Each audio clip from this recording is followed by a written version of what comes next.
വന്നു കഴിഞ്ഞാൽ നമുക്ക് ചാലിയത്തേക്ക് ജങ്കർ സർവീസ് മാത്രമേ ഉള്ളൂ. ടൗണിൽ നിന്നാണെങ്കിൽ നമുക്ക് ചാലിയത്തേക്ക് ബസ് കിട്ടും. അപ്പോൾ നമുക്ക് ആ ജങ്കർ സർവീസിലൂടെ വേണം ചാലിയത്തേക്ക് പോകാൻ. ഒരു ജങ്കറാണ് ഇപ്പോൾ ഇവിടെ സർവീസ് നടത്തുന്നത്. കൂടാതെ ഇവിടെ ഒരുപാട് ബോട്ട് സർവീസുകളുണ്ട് കേട്ടോ. അതായത് വിനോദയാത്ര ഈ കായലിലൂടെ കറങ്ങാനായിട്ട് ബോട്ടുണ്ട്. ഈ കാണുന്നൊക്കെയാണ് ബോട്ടുകൾ. ആ കാണുന്നതാണ് ബേപ്പൂർ തുറമുഖം. ആ കപ്പലുകൾ രണ്ടോടുണ്ട്.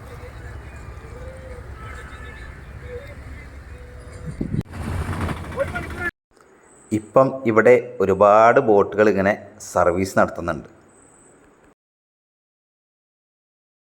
നമ്മളിപ്പോൾ ഇനിയും ജങ്കാറിൽ ചാലിയത്തേക്ക് പോവാണ്. അപ്പം ആ കുറച്ച് കാഴ്ചകളിലൂടെ കണ്ടുപോകാം. അപ്പം റോയി 3R വീഡിയോസിൻ്റെ പുതിയൊരു വീഡിയോയിലേക്ക് എല്ലാവർക്കും സ്വാഗതം. ജങ്കാർ വന്നിട്ടുണ്ട്. നമുക്കതിൽ കയറാം. 5 രൂപയാണ് ഇവിടുന്ന് അക്കരയ്ക്കുള്ള ടിക്കറ്റ് ചാർജ്.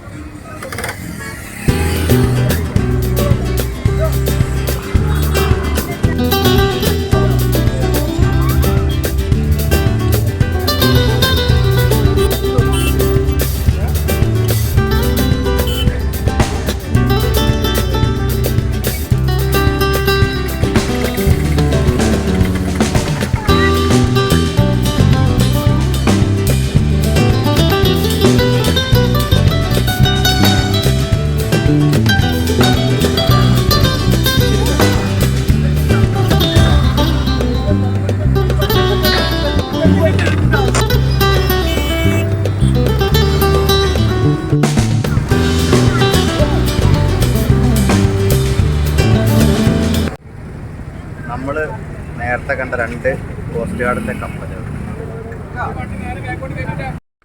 ബേപ്പൂർ തുറമുഖമാണ് ഈ കാണുന്നത്. ഇതിനപ്പുറത്താണ് ബേപ്പൂർ ഹാർബർ ഉള്ളത്. അതിൻ്റെയൊക്കെ വീഡിയോസ് നമ്മൾ ഇതിനു മുമ്പ് ചെയ്തിട്ടുണ്ട്. കാണാത്തവർ ഒന്ന് കയറി കണ്ടോളൂ. അതുപോലെ തന്നെ ഈ വീഡിയോയ്ക്ക് ഒരു ലൈക്ക് അടിക്കാൻ മറക്കരുത്.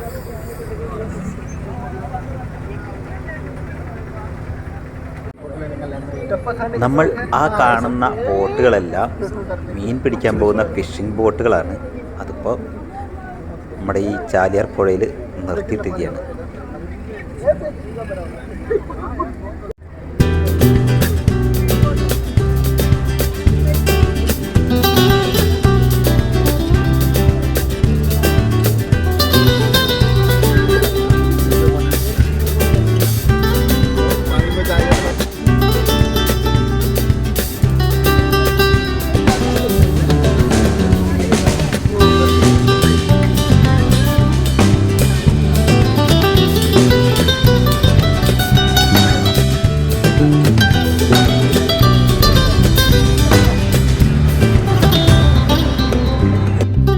നമ്മുടെ കഴിഞ്ഞ വീഡിയോ നവീകരിച്ച ബേപ്പൂരിൻ്റെ ഒരു പുതിയ മുഖമായിരുന്നു നിങ്ങൾക്ക് കാണിച്ചു തന്നത്.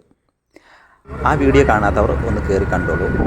നമ്മുടെ ജങ്കാർ ഇവിടുന്ന് എടുത്തിട്ടുണ്ട്. അത് അക്കരക്കരയിലേക്ക് ചാലിയത്തേക്ക് പോയിക്കൊണ്ടിരിക്കുകയാണ്.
ജങ്കാർ ഇറങ്ങിക്കഴിഞ്ഞാൽ കുറച്ച് മുന്നോട്ട് നടക്കണം.